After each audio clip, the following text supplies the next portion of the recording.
बहनों और भाइयों, राष्ट्र से बढ़कर के कुछ नहीं हो सकता, कुछ नहीं हो सकता। और राष्ट्र तब सशक्त होगा जब हम एक रहेंगे, नेक रहेंगे, तभी नेक रहेंगे।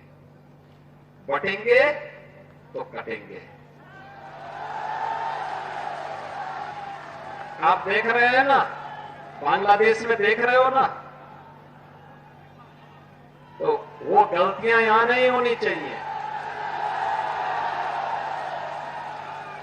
बटेंगे तो कटेंगे, एक रहेंगे तो नेक रहेंगे, सुरक्षित रहेंगे और समृद्धि की पराकाष्ठा को पहुंचेंगे। हमें विकसित भारत की संकल्पना को साकार करने के लिए कार्य करना है। मैं एक बार फिर से राष्ट्रवीर दुर्गादास राठौर जी के इसी चरणों में कोटि कोटि नमन करते हुए, आज उनकी भव्य प्रतिमा यहां पे लगी है।